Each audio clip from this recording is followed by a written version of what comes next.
Okay, so I tested it in my phone and I noticed that, well, this was too big. The buttons were hidden behind it.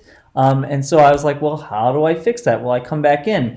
And what I notice is, now look at the mode changes between 3D and not 3D. I think this, we should be testing it then in 3D a lot more. I wasn't understanding how this worked. So if you watch this, you'll see that the 3D space really comes out. So we start to see it in perspective mode versus like a more flat mode.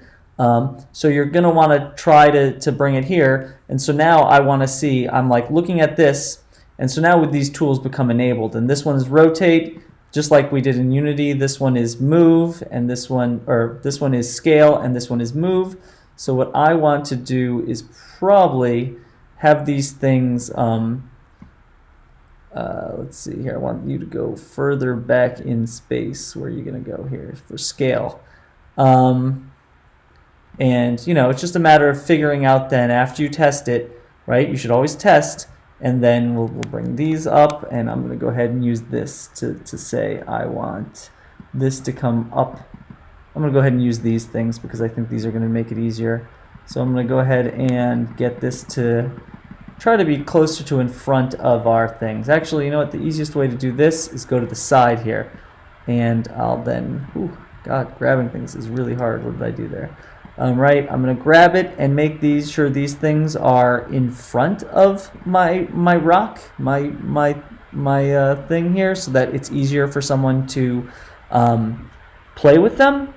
I also just want to make sure these are on the same z-axis, so I'm going to make this one 540. I'll make this one as well 540, and I'll go ahead and make this one.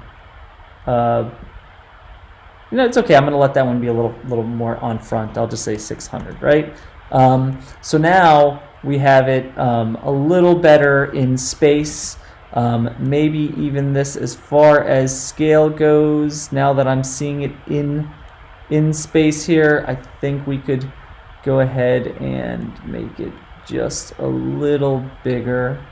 Ooh, not too much bigger, but right there. Right. So again, just like designing anything else, it's you build it, test it, or really you should be testing this in between. We were just built the whole thing. So you should build something, test it, and then tweak as appropriate. That is how we work.